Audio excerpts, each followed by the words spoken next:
All right, guys, we just want to welcome back to the Everything College Football podcast. Today, I'll be doing a preview and prediction for Week 6 contest in the SEC between Mississippi State and Texas A&M. The Bulldogs traveling to College Station as 14.5-point underdogs, 58.5 is the total. SEC Network, 7:30 p.m. Eastern Time. Getting things started with the Mississippi State offense against that Aggie defense.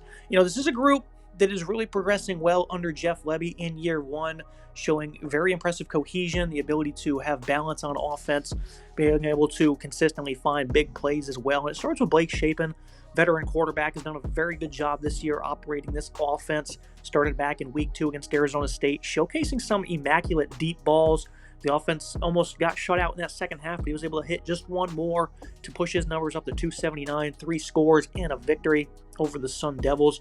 He played well against Tennessee in a near upset effort. The game ended up going to overtime. They ended up losing that one by a touchdown. 180 yards and a touchdown through the air.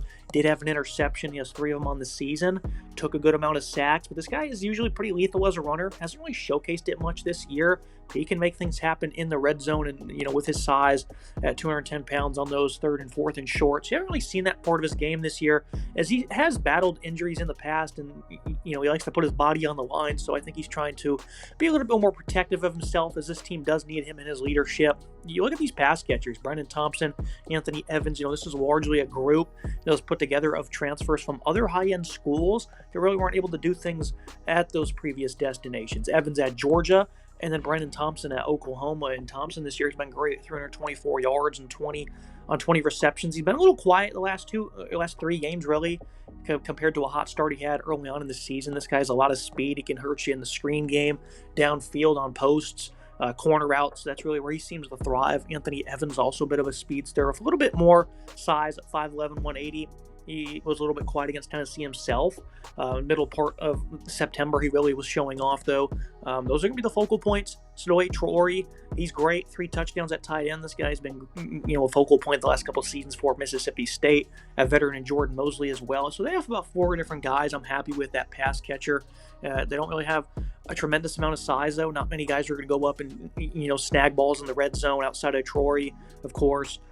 So it's really just built on speed. Getting these guys in space is where they really seem to thrive.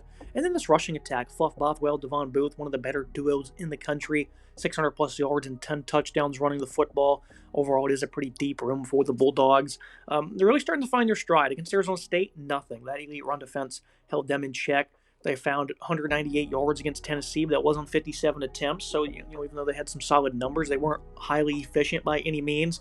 And, of course, some sacks did pull that number back a little bit. But I think for this run game, they like to move with tempo. They like to move fast, rip off a lot of runs. Bothwell did have 134 and 2 scores. And then Booth kind of took a bit of a back seat with 58 yards and a touchdown. But their efficiency as the game went on did start to wear out. That could certainly be a problem going up against a Texas A&M defense, though, that has been prone to giving up some big plays on the ground. You've seen it against UTSA. They gave up a 75-yarder. Notre Dame was able to rip off a handful of explosive runs. Nothing against Auburn. But that's an offense that's significantly struggling. The 16-10 victory there. They didn't even score a touchdown on offense. Auburn did. Credit to the defense, of course, but that's a unit that really is struggling. No identity. Limited offensive line as well. So, it's nice. It was impressive, but at the end of the day, this defense is still giving up about 24 points per game.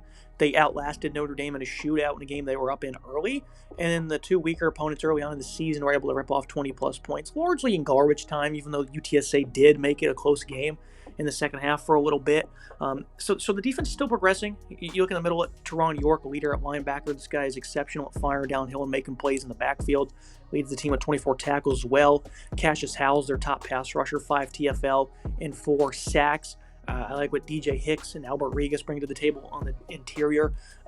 For this defensive line, though, they, outside of Howell, don't really have many pass rushers. That's really been a group that's been iffy for them. Not getting enough out of Deion Hayes or TJ Searcy. They also got a transfer in Tyler Onedami, who is respectable against the run, but he's a defensive tackle. So in terms of outside pass rushing, they don't really have a lot of that. And I wonder, if this explosive offense is able to get into tempo and they're able to, attack them with a slashing run game, how are they going to be able to rotate bodies and still get production? I think that could be a problem for A&M. This is a good defense. Mike Elko, phenomenal defensive coach, a lot of talent, but they're not really playing up to the expectations I would consider right now. And again, the Auburn game was good, but that's an offense that you're just not going to be giving up a whole lot to begin with. So it's nice and it's a step in the right direction. Before A&M, this defense is going to need to continue to showcase it can improve. Alongside York at linebacker, it's a handful of different guys: Damian Sanford, Scooby Williams. Williams, if he's able to play, he's been tremendous this year. I certainly want to check his status. He was battling some health after the Notre Dame game. The secondary for A&M in this 4-2-5 returned pretty much all the starters from last year. And these guys are playing better so far. Will Lee, Dees Ricks at corner. I think they can at times be very inconsistent. Tyreek Chappell, a veteran playing full-time in the slot. They're getting him on the field. He's really not that great against the run, though. Marcus Ratliff and Dalton Brooks, your main safeties. Brooks is a hard hitter. He can really get downhill in a hurry, but he's been very inefficient this year against the run. And when it comes to making tackles, I don't think Anderson will be available for this game, though he did have that injury against the Irish, so I don't anticipate him to be available by any means. But this is a very talented group.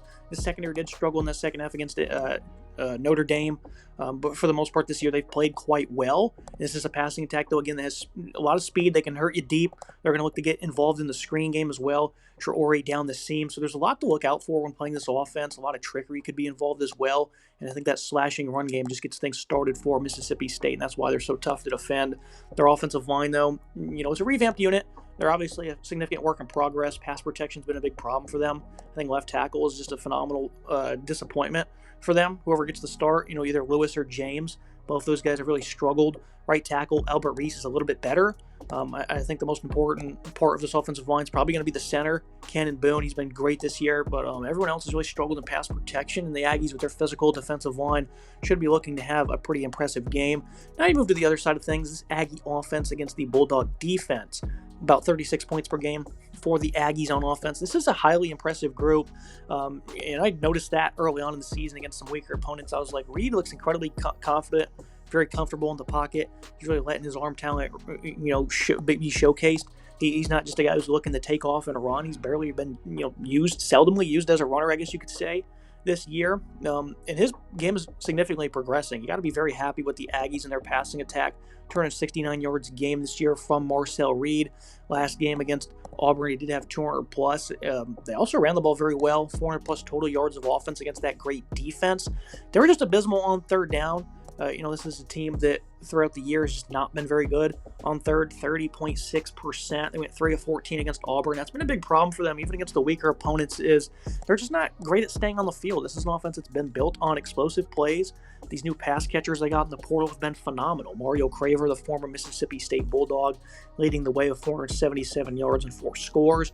KC Concepcion, 340 and 3 scores for him. He's also a guy that can make you pay. In special teams, he has a return touchdown already this year. Terry Bussey's a guy that's got some nice athletic ability that can hurt you in a variety of different ways. So it's really been those three getting involved. They're all phenomenal. This run game starting to get things going. Against the Irish weren't as good. I mean, they did have 3 touchdowns. They were, Le'Veon Moss was solid in the red zone.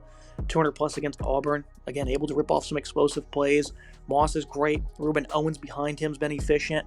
Amari Daniels is still in this backfield. So they have a nice 3-headed monster. And then Reed, whenever they want to use his legs, at some point I think that they're going to look to get him involved a little bit more, maybe in the Reed option game. Probably not in this contest, but I think as the season goes on against the tougher opponents, Colin Klein's going to absolutely opt to use his legs.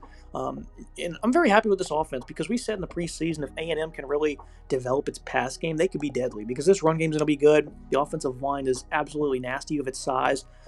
Trey Zunn at left tackle has been phenomenal in pass pro. Chase Basantis at left guard. Mark Nabu at center has been a nice emerging player. Amarj Reed Adams, he's been a little bit more disappointing than a lot of people anticipated in pass protection, but run blocking, he's still incredibly solid. I mean, the offensive line here is just nothing but guys who are 6'5", 330. And I don't know if Mississippi State's going to have the bodies to match up with them. Will Whitson, of course, has been a tremendous pass rusher for them, coming from his DN spot, but other than that, it's kind of been a makeshift group. You look on the interior, guys like Jere Bledsoe, Kelvin Dinkins, Kendrick Bingley Jones. It's been a respectable rotation, but no one that's exactly been a difference maker. Malik Silla, I think he's probably been your second best player on the defensive line. Red Hibbler, I would like to see him get more of a run because I think he's a good player. And of course, forgot to mention a second ago that Will Whitson is actually out for the year.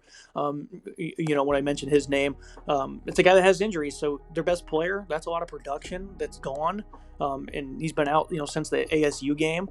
And you certainly saw a drop off in what their defensive line is able to accomplish. I thought they did a respectable job, though, against Tennessee of slowing down the run. This is a team that was able to rip off a big rushing touchdown in overtime. For the most part in that game, they played well. They weren't able to create many negative plays, though. And I think that's a concern for them because they need to be able to slow down these high-powered offenses by putting them behind the sticks. And I just don't know if A&M's ever going to do that unless they're shooting themselves in the foot. It's a secondary that, didn't play bad, but it was mainly just the corners and the linebackers getting torn apart in that game against Tennessee where they gave up, well over 300 passing yards. So I don't know really where they're going to be able to generate big plays from. I think that Javen Williams is a respectable corner. He's had a pretty good season, looking for a bounce-back game.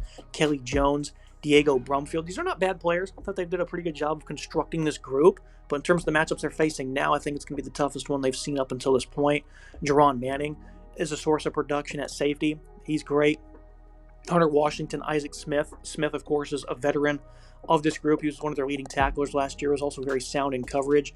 So it's a group that is continuing to progress. The problem is that you're just working backwards, it seems. And I wouldn't say probably backwards. It's just that they don't really have a strength, right? Because against Arizona State in that second half got blitzed by the run for 250 yards this past weekend against Tennessee. They play well against the run, but they're awful against the pass. So it's like we're not sticking to one struggle, I guess is the best way to put it. You also have a phenomenal linebacker in the middle in Nick Mitchell. So I think this defense has talent, the best it's had under Levy in his short tenure.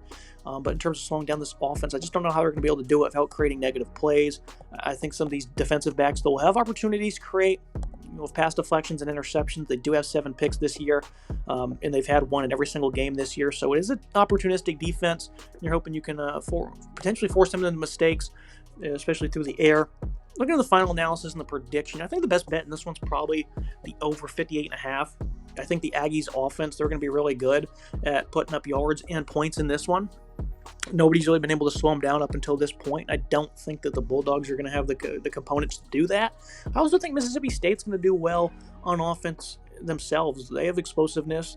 And the Aggies really struggled in that category this year, especially on the ground, giving up about 5 plays of 20-plus rushing yards. It's not bad by any means, but I think that there's 2 good running backs here in Bothwell and Booth that can take advantage of some of those opening run lanes. I also think these receivers are going to be able to make some plays in space as well against an A&M defense that's still progressing and not playing its best football so far in September. So I think Mississippi State, the opportunity will be there for them to score some points off explosives, and I think in garbage time they'll also be able to rip off some points. That's something opponents have been doing fairly easy against A&M, minus Auburn, of course.